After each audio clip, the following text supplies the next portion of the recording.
May comprehensive study na naman na naganap na nagsasuggest na ang madalas na pag-ejaculate around 21 times sa isang buwan ay nakakababa ng risk na magkaroon ka ng prostate cancer. So that means maitim ba skin, underarm at singit mo? K-Skin ang bahala sa'yo. Premium ang ingredients, paraben-free and sulfate-free and FDA-approved, kaya safe for everyone.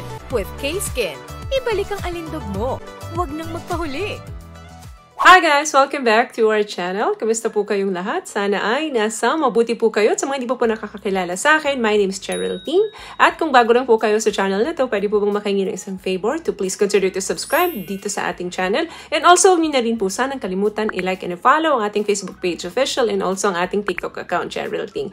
Maraming salamat po. And for today's videos, another concern video po ang sabi niya is, hello Miss Che. Totoo ba yung madalas na nadidinig ko sa mga videos ng mga health practitioner na 21 times dapat daw nakakaraos ang lalaki? Ano po ba benefits nun? Sana topic. O, ito na yung topic para sa'yo. Yes, may mga study pong naganap noong 2016 at ang participants neto is around 39,000 na mga kalalakihan na yes, nag-ejaculate talaga sila at least 21 times sa isang buwan. Pinablish ito ng European Urology.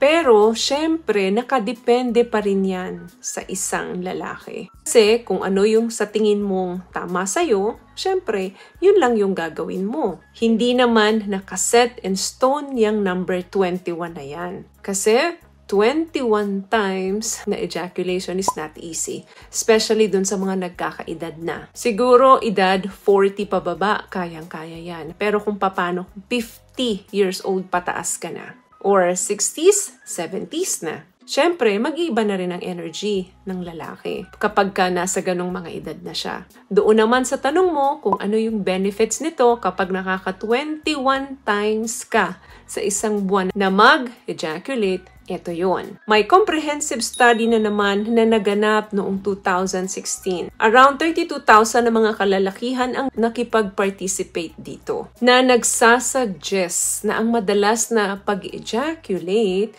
around 21 times sa isang buwan ay nakakababa ng risk na magkaroon ka ng prostate cancer. So that means nakakababa. Hindi ito ibig sabihin na kapag ginawa mo ay zero visibility na magkaroon ka nito. But only lower the risk na magkaroon ka ng prostate cancer. Pero marami pa pong pag-aaral o research ang kailangan gawin para mabigyan talaga na 100% sure ito. So, hindi pa tapos ang pag-aaral dito. So, another concern is only ejaculation lang ba na 21 times sa isang buwan na pwedeng makapagpababa ng risk na magkaroon ng isang lalaki ng prostate cancer? The research is wala pa pong clearly na pag-aaral na specific or only ejaculations lang ang pwedeng makapagbigay ng benepisyong ito para makaiwas ka na magkaroon ng prostate cancer. But of course, wag natin kalimutan na kapag positibo tayo lagi, maganda ang emotions natin. Doon yung intimate environments at nare-reduce natin yung stress. So, nag-create tayo ng oxytocin, which is happy hormones na kinakailangan natin palagi.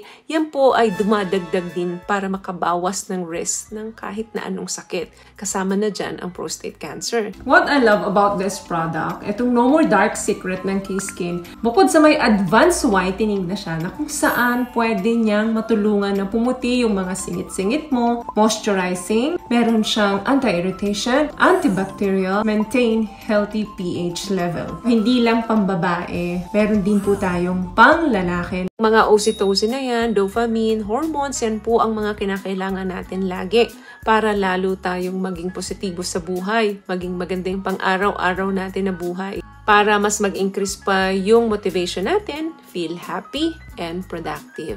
So habang hindi pa po tapos yung pag-aaral, eksakto sa mga ganyang usapin, kinakailangan na maging healthy muna tayo. Another concern, ang benefits ba ng solo at ng may partner para mag-ejaculate ka is same? Meaning kung nagmamasturbate ka, solo ka, or nag-ejaculate ka with your partner, pareho ba ang nakukuha mong benefits? Yes, pareho po.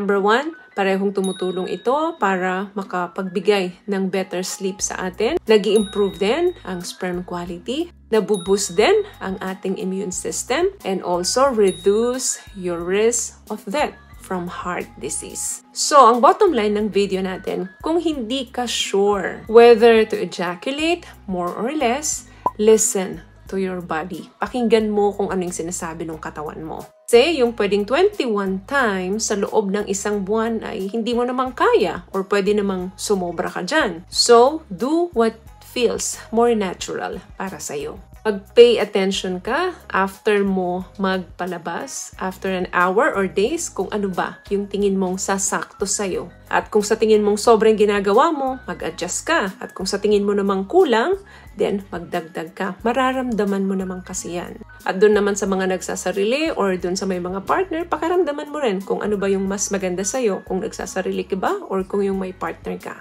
Kung saan mas komportable ka, kung saan mas nasasarapan ka. Sa tingin mong nahihirapan ka, pag nagsosolo ka, edi tawagin mo si misis. Kung sa tingin mo naman na nahihirapan kang malabasan pag kasama mo si misis, edi kausapin mo si misis na kung pwede, payagan kang kahit minsan, magsolo ka. So always listen to your body. Na hindi sumusobra at hindi rin nagkukulang. So, may natutunan ka ba sa mga napag-usapan natin ngayon? At kung nagustuhan nyo ang ating video, please give it a thumbs up, comment down below, and also share this video na rin po sa mga kaibigan sa tingin nyong matutulungan po ng ating video. Once again, palagi po kayong mag-iingat at palagi po kayong manalangin. Thank you guys for watching and see you in our next one. Always love yourself and be a blessing. Bye!